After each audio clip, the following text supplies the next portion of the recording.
Well, hello everyone, this is Al-Fadi and I want to welcome you to a brand new video series that probably myself and Dr. J will be doing it for a long time. And it's called Qu'rans, Hafs versus Warsh. And if you don't know anything about what we're talking about, this is the right show for you to get additional deep dive education on the different readings of the Quran. And if you're a Muslim watching this, slow down, listen to what we're going to say, watch the videos that we will start publishing, and we ask you to be the judge and tell us, do they sound to you as one Quran or two different Qurans? With that in mind, Dr. Shay, thank you so much for being here with us. Why did we call it two Qurans? And let's help our audience understand, what do we mean by Hafs and Warsh? Well, I want you to notice, what color shirt do I have on? Well, you have the one about the Quran. This is the brown shirt. Whenever I'm wearing a brown shirt, you know I'm going to be talking about the Quran. Right. The color code always is very important. Yeah. And I want to talk about these two books right here. These are the two books that are the most popular Qurans. Completely different, well, not completely, but different Qurans that are used in the world today. This one, this green one, is the Hafs. The black one here. The Warsh, I'm sorry, this one. Sorry, did I say it? The black one. The black one over here is the Warsh. Right. The green one on this side is the Hafs. So green is correct. See, I'm looking at backwards on that screen, so that's why I did it. So this is about 95 to 97% of the world's population now follow this reading. What do I mean follow? Means they memorize the Quran with this reading. So you want to memorize the Quran with this reading, you better not use this one. Why? Because 3% of the Quran memorizes this reading. Now you say, oh, Muslims will say, well, they're the exact same reading. No, they're not. There are 5,000 different words between these two books. 5,000 different words. If you have different words, that means you have different sentences. If you have different sentences, that means you have different meanings. If you have different meanings, that will impinge on doctrine, that will also impinge on belief, and that will also impinge on practice. Now, Muslims have always said there's no difference between any belief, there's no difference between any practice, there's no difference between any doctrine. You hear them say it all the time, and they're saying, prove it. If you say that they are different, then show it. So that's exactly what we're going to do. We're going to now start and unpack these. We're going to do a few at a time. Each video, we're going to take one verse. How many verses do we have to go to? We have 93,000 verses we're going to be looking at. We're going to be doing this till we're old, in our 90s and decrepit. However, we want to look at these 5,000 just between these two, because these are just two of 30 official Qurans, which have 93,000 differences between them. We don't have time to do that.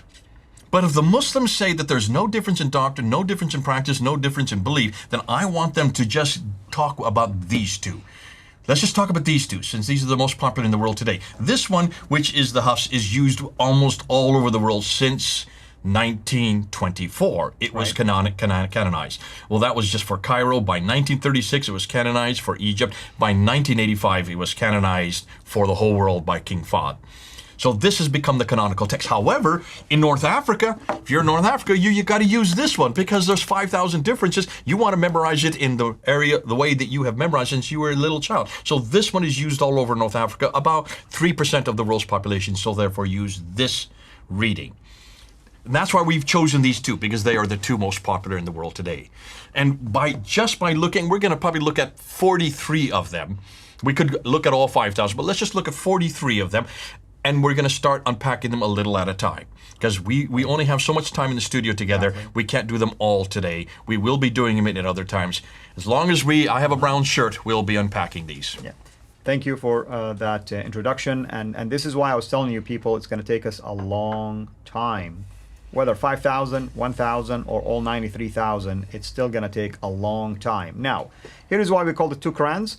Because if I want to follow the Islamic, basically, narrative, this Quran that right here, the 1924 Hafs Quran, the most popular standardized Quran, is supposedly the preserved Quran that existed in heaven in a preserved tablets. But wait, we have another one called Warsh.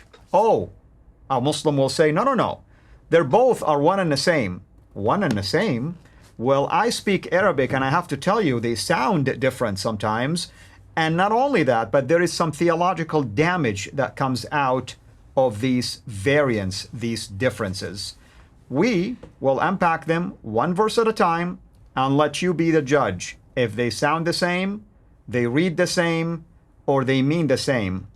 And you can decide for yourself if we're talking about one Quran preserved up in heaven or different Qurans, not to mention, of course, which one of them was revealed in the first place to the Prophet of Islam. And if they were all revealed, that's a whole different story, because we have different traditions about the surprise that the companions felt when they discovered that there were different ways to read the Quran. But this is not for this topic, and this is not for this video series. Now, remember, where do we find out how the Quran was written? We go to Al-Bukhari. Sahih Bukhari, Volume 6, Book 61, Hadith number 509 and Hadith number 510.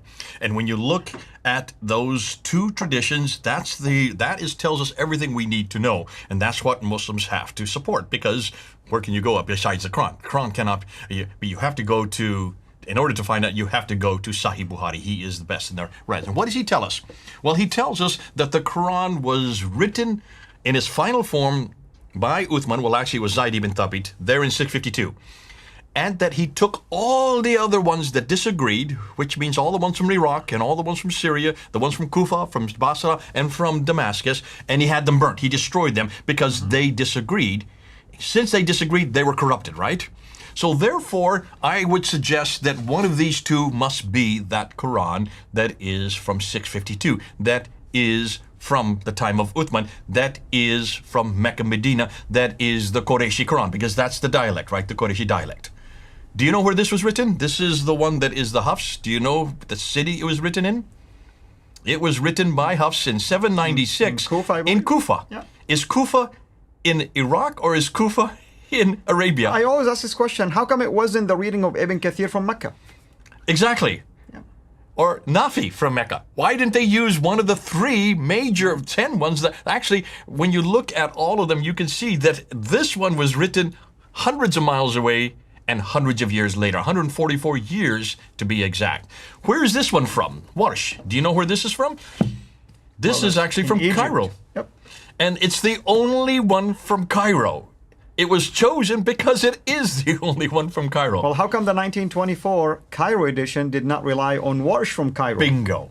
Why did they not go to this one? Why did Ibn Saud family there in 1985 use one of those readings that is from Mecca or Medina? And why in the world did they go to this one? The reason why is because this is the one that was chosen by the Ottomans after 1299. Becoming more and more popular. It was the most popular one from the 13th, 14th, and 15th, and that's why it was chosen by Muhammad ibn al-Husaini al-Haddad in 1924 at Al-Azhar University, and that's why it is now the standard, becoming the standard today. But it is not the Qurayshi dialect. It should have been one of those that was burned. Therefore, it stands for the reason that we shouldn't even be looking at it. Now, stop and think yourself. Both of these Qurans are Arabic, right? Yes. These are not translations. That's right. Are they dialogical? Well, are they different dialogues?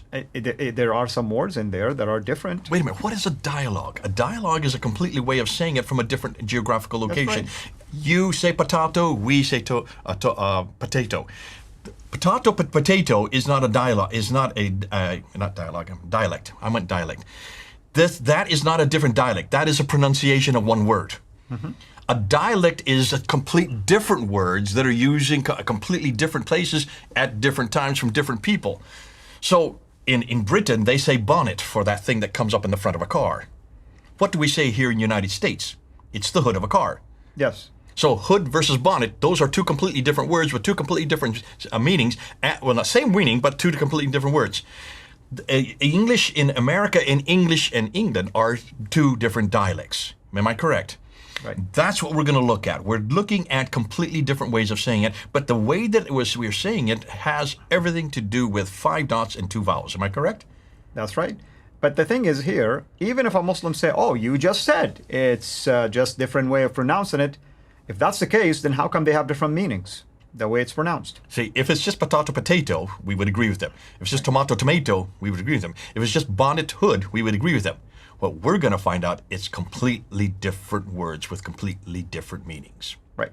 And for that, start watching these videos because we will do our best to keep it one verse at a time for ease of research and to help everyone find the right verse that they are trying to share with a Muslim, discuss with a Muslim, and even for a Muslim friend to come and find those variants one verse at a time. Thank you, Dr. J, and I'm looking forward, of course, to this series. Thank you, everyone. God bless. Thank you for watching this video. Be sure to like and subscribe to our channel, Sira International, and click on the bell so that you receive notifications whenever we publish a new video or go live. I would also like to appeal to you to consider becoming a Patreon patron by clicking the link right below. By doing so, you can give towards the production of these videos. There are also other options for you where you can give to our channel. I thank you from the bottom of my heart.